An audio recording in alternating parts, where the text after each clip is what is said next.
que teve mais de relevante no dia, e eu começo com vocês trazendo uma notícia muito, muito, muito relevante, apesar de ainda ser algo, vamos dizer assim, um pouco simbólico, mas que tem a sua força política, tá? Então, a primeira notícia do dia que eu quero trazer para vocês é essa daqui. Vejam só, o Donald Trump critica republicanos que votaram para limitar a guerra com o Irã. Então, para você que ainda não está sabendo, a Câmara de Representantes nos Estados Unidos, que é como seria o equivalente à Câmara dos Deputados, tá? Nos Estados Unidos, aprovou uma resolução que limitaria os poderes de guerra dos Estados Unidos, tá? Do Donald Trump na guerra contra o Irã. Pessoal, isso significa que a guerra acabou, tá tudo ok, tudo tranquilo? Não, não significa isso. Por quê? Porque, gente, ainda teria que ser aprovado pelo Senado essa resolução, tá bom? E ela, em tese, eu vi algumas divergências se essa resolução precisaria ser assinada pelo Trump, mas pelo que consta aqui da matéria da Al Jazeera, precisaria sim. E aí ele poderia vetar, e se fosse vetado, teria que derrubar o veto. Então, assim, vocês imaginem que é muito difícil disso acontecer. Por quê? Porque o Trump, né, o Partido Republicano, na realidade, tem maioria não só na Câmara dos Representantes, como também no Senado. Então, ele tem maioria na Câmara e no Senado. Então, ganhar uma medida como essa no Senado não significa que o Trump venceu, tá? Porque é isso, ele ainda vai ter que, teria que ter uma derrota no Senado. Então, a matéria que está trazendo esse fato para a gente, certo? Trazendo que é relevante. Então, assim, gente, não é que é desimportante, não significa nada. Isso já é um sinal de uma abertura de fissura, tá? De uma impaciência, de um certo cansaço do próprio Partido Republicano com essa guerra dos Estados Unidos contra o Irã, que, como vocês bem sabem, que acompanham aqui nosso programa, foi uma verdadeira roubada que o Donald Trump entrou e ele não sabe mais como sair dessa confusão, né? Vocês que acompanham aqui sabem disso. E vejam só como a matéria esclarece isso, porque essa resolução, gente, ela já havia sido rejeitada 3 vezes na Câmara, tá? Então, houve uma mudança de entendimento. Se antes estavam votando para, assim, o entendimento era que tinha que deixar o Trump fazer o que ele queria, agora já mudou de posição. E para isso, como que o Trump conseguiu sofrer essa derrota, né? De onde veio essa derrota? Veio do fato de que 4 republicanos, juntando-se aos democratas, votaram para aprovar essa resolução. Então, os republicanos, 4 republicanos mudaram de lado. E é por isso que a matéria traz aqui o Donald Trump indignado, reclamando desses antipatrióticos, teoricamente, né, republicanos que teriam votado para restringir os seus poderes, tá bom? E aí o Trump, lá no Truth, na rede social dele, que chama Truth, que seria uma tradução para verdade, o que é um paradoxo, porque a rede que mais tem mentira no mundo é essa rede social que o Donald Trump fala que ele é o maior mentiroso do planeta Terra. E aí, gente, ele escreveu: quem faria uma coisa tão antipatriótica? Foi o que ele escreveu na rede social dele lá, revoltado, que aprovou-se essa resolução, certo? E aí, vamos lembrar aqui que os Estados Unidos estão em meio a uma discussão para tentar alcançar um cessar-fogo com o Irã, mas o que está difícil. Por quê? Porque o Irã venceu militarmente essa guerra, né? Hoje, 4 de junho de 2026, o cenário que a gente tem é que o Irã está vencendo. E o Irã, pessoal, não está recuando. A gente está vendo que estão acontecendo sucessivas trocas de ataque e o Irã não tá mais, assim, fingindo que não está vendo. Que antes os Estados Unidos estava fazendo sucessivos ataques e o Irã estava até fazendo uma certa vista grossa, porque estava nessa ideia, não, acho que está tentando chegar a um acordo, um consenso. Mas quando o Irã percebeu que os Estados Unidos estavam de palhaçada, fazendo muitos ataques, houve agora uma retaliação fortíssima do Irã, então vocês puderam ver que teve um ataque no aeroporto essa semana, de um ataque do Irã, que atacou ali nos países do Golfo, tá? Destruindo o aeroporto. Então, pessoal, vocês imaginem, foi no Kuwait, se eu não me engano, certo? Então, vocês imaginem que o Irã, de fato, não está mais com paciência para ficar permitindo essas furadas de cessar-fogo pelos Estados Unidos, tá bom? E aí o Trump, de novo, vem com esse papo furado de que um acordo pode ser que saia e tudo, mas a gente tem sinceras dúvidas, né, gente, se essa proposta de cessar-fogo do Donald Trump, ela é genuína, ou se ele está enrolando, tentando tocar com a barriga até novembro, que é quando vão acontecer as eleições de meio de mandato. Vocês que acompanham aqui o Giro de Notícias sabem que em novembro nos Estados Unidos vai ter eleição parlamentar, que vai renovar toda a Câmara de Representantes e 2/3 do Senado estadunidense. Então, o Donald Trump, ele está preocupado com essa eleição, porque a preço de hoje, o Donald Trump e o Partido Republicano tende a sofrer uma derrota muito grande, tá bom? Tende a sofrer uma derrota gigante ali em novembro, tá bom? Então, a gente não pode aí deixar de levar em consideração que o Trump, no momento em que ele avalia esse cessar-fogo, ele está fazendo os cálculos eleitorais. E só uma correção, na verdade, é 1/3 da Câmara, é 1/3 do Senado que é renovado, tá bom? Não são 2/3, não, eu confundi aqui. Bom, e quero agradecer ao Juan, fazer uma pausinha aqui, pelo seu super sticker. Muito obrigada, Juan. Então é isso, gente. Colaborem, mandem super stickers, ajudem aqui, ó, a convencer a voz trabalhadora que vale a pena o programa, que vocês gostam, que vocês contribuem. Não deixem de contribuir, que isso ajuda muito. Então, gente, essa é a situação que nós temos aqui, né? Essa aprovação dessa resolução que limitaria, mas é como a matéria está colocando aqui, tá? Isso não significa que já está encerrada a guerra, nem coisa do tipo, tá bom? Isso demonstra um enfraquecimento do Trump sobre alguns legisladores republicanos, tá certo?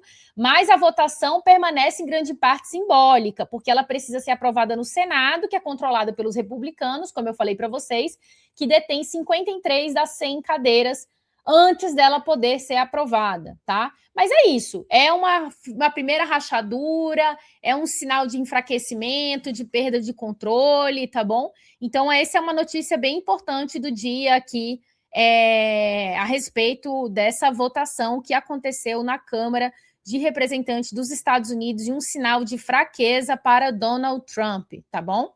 Então, essa é a primeira notícia que eu queria trazer para vocês. Seguindo ainda, gente, no Oriente Médio, ou Ásia Ocidental, como o pessoal gosta de falar, né? Vamos acompanhar aqui agora a situação do Líbano, da guerra criminosa de Israel contra o Líbano, né? Israel gosta de entrar em guerra com todo mundo. Então, vejam aqui, vocês sabem... bom lembrar, ontem nós recebemos aqui uma convidada especialíssima, vocês têm que assistir a entrevista de ontem. Para quem não viu, se você não acompanhou a entrevista de ontem, entra no canal da Voz Trabalhadora, procura o programa do Giro de Notícias de ontem, porque foi muito, muito, muito legal a entrevista que a gente teve aqui, o pessoal gostou muito, foi sucesso total, muita gente veio falar comigo, elogiou a entrevista, elogiou a Leila também, a Leila Salim esteve aqui ontem, uma jornalista brasileira que está no Líbano, e deu uma entrevista incrível sobre o que está acontecendo lá no país, tá bom? Sobre a invasão de Israel e tudo mais. Mas o que eu queria trazer aqui para vocês, lembrando, né, dessa entrevista incrível, que foi firmado em tese um novo cessar-fogo. Vocês sabem que já estaríamos num cessar-fogo, certo? Mas agora foi feito um outro cessar-fogo que, adivinhem vocês, já foi desrespeitado por Israel. Os Estados Unidos teria sentado com o governo libanês, que, como vocês sabem, o governo libanês hoje é controlado por facções que são aliadas ao imperialismo estadunidense, tá? E são inimigas do Hezbollah. Então, hoje, quem controla o Líbano, apesar de ter uma participação ali do Hezbollah no parlamento e tudo mais, porque o sistema libanês ele reconhece a participação dos vários grupos étnicos religiosos ali na região, dos grupos religiosos distintos, os cristãos maronitas, certo? Os xiitas, todos ali têm participação. O que acontece? Quem está à frente do controle do país hoje é a fração que é inimiga do Hezbollah e é pró-imperialismo. Então, sempre que acontecem essas negociações de cessar-fogo, elas não valem muita coisa, porque no fundo o que importa é o Hezbollah e Israel, de fato, vão ter um cessar-fogo. O ator relevante aí é o Hezbollah, entendeu? Então, qualquer cessar-fogo no Líbano depende da concordância e da anuência do Hezbollah. E aí, o que acontece? Foi anunciado um novo cessar-fogo, tá bom? Mas ainda assim, mesmo diante desse cessar-fogo, a notícia é que as forças israelenses voltaram a bombardear posições no sul do país vizinho na quinta-feira, com Tel Aviv dizendo que teve apoio dos Estados Unidos, tá bom? Aí vocês podem ver aqui, né, que a Folha de São Paulo chama o Hezbollah de grupo extremista, mas Israel é só Israel. Regime genocida, nada disso, é Israel, mas o Hezbollah é extremista, tá bom? Aí eles estão falando aqui, só para mostrar o viés da imprensa, certo? Que o Hezbollah não participou dessas negociações, tá? E, na verdade, o líder do Hezbollah, o Naim Qassem, já disse que não concorda com esse cessar-fogo, que ele é uma derrota e que esse cessar-fogo é absurdo, que, na verdade, Israel não para de bombardear o sul do Líbano, tá certo? E que o Hezbollah não concorda com isso, com esse cessar-fogo meio meia-boca. E a gente viu que é meia-boca mesmo, porque logo após, né, assim, logo após o cessar-fogo, Israel já ignorou novamente e já bombardeou o Líbano novamente. E esse aqui é o presidente do Líbano, como eu falei com vocês, certo? Que é alguém que é aliado, está alinhado às forças imperialistas, disse que está ali nos esforços para chegar a uma paz e tudo mais, parará, parará. Mas como vocês sabem, pessoal, não há interesse nenhum de Israel nesse cessar-fogo, tá certo? O Netanyahu, ele tem interesse em continuar a guerra. O Netanyahu não pode parar a guerra. Se ele parar a guerra, já tem grandes riscos, ele já está meio ameaçado com as eleições de Israel. Israel é um sistema parlamentar, como vocês sabem, tem presidente, mas é um sistema parlamentar, vamos assim, um semi-parlamentarismo, mas o líder fundamental do país é o primeiro-ministro, tá certo? E as eleições em Israel devem acontecer até o mês de outubro, tá bom? A não ser que o governo do Netanyahu caia antes, colapse antes de outubro, deve acontecer até outubro. E, gente, o Netanyahu depende de se mostrar como o cara que consegue sustentar a guerra, que defende Israel, que está lutando contra os ditos terroristas. E na medida que ele passa um sinal de fraqueza, que ele tem que ajoelhar para o Trump, que ele é alguém que não está conseguindo conduzir o país, proteger, em tese, o país, ele perde força. Então, o interesse número 1 do Netanyahu é continuar a guerra, não tem interesse nenhum em cessar fogo, tá bom? Então, a gente sabe que o que o Netanyahu faz o tempo todo é sucessivamente boicotar o cessar-fogo. Até porque, gente, como vocês sabem, o Irã tem condicionado um cessar-fogo com os Estados Unidos, um acordo de paz, a paralisação total dos ataques ao Líbano e a Gaza, tá bom? Então, como Israel também não quer nenhuma paz com o Irã, não tem nenhum interesse que os Estados Unidos façam esse acordo de paz com o Irã e normalize, de certa forma, as relações com o Irã, é fundamental para o Netanyahu sabotar também qualquer tentativa de cessar-fogo no Líbano, tá bom? Então, vocês podem ver aí que, mais uma vez, Israel sabota o cessar-fogo e diz que vai continuar atacando, ignorando o cessar-fogo que foi firmado e bombardeia o Líbano, tá bom? Então, essa é a outra notícia que eu queria trazer aqui para vocês, Israel sendo Israel, né? Ó, e vamos mostrar aqui a Regina. Obrigada, Regina, mandou um pinguinho para a gente. Muito obrigada, valeu. Bom, então, ainda nessas notícias do Oriente Médio, eu quero trazer uma notícia do New York Times aqui para vocês, que não é exatamente um hard news, como a gente fala, uma notícia quente, uma notícia assim, mas é uma análise interessante, que eu sempre gosto de trazer um pouquinho de análise aqui para vocês, tratando sobre como o Hezbollah tem surpreendido as forças militares de Israel, expondo falhas com uma espécie de um ataque especial que é por meio de drones de fibra ótica, pessoal. Então, essa matéria aqui do New York Times, ela está super interessante, porque ela está contando como o exército israelense está sofrendo vários reveses com esses ataques de drones, tá bom? Drones que não é qualquer tipo de drone, porque geralmente o drone, como a matéria está relatando aqui, ele utilizava uma tecnologia de sinais de rádio. E com isso, o exército israelense conseguia cortar os sinais de rádio, interceptar a comunicação da base com esses drones e conseguia rastrear os drones e derrubá-los ou impedir os seus ataques. Mas agora, o Hezbollah está utilizando uma tecnologia que, inclusive, é muito utilizada na guerra da Rússia com a Ucrânia, que são esses drones que utilizam finos, bem pequenininhos e finos, fios de fibra ótica no momento que ele se movimenta. E como ele não usa sinais de rádio, é muito difícil localizar e achar e abater esses drones, tá bom? Então isso tem causado muitas baixas em Israel na luta contra o Hezbollah. Então aqui a matéria do New York Times está trazendo que esse drone explosivo atingiu um veículo blindado, 2 dias depois atingiu um outro tanque, 3 dias depois disso atingiu um sistema de defesa antimíssil.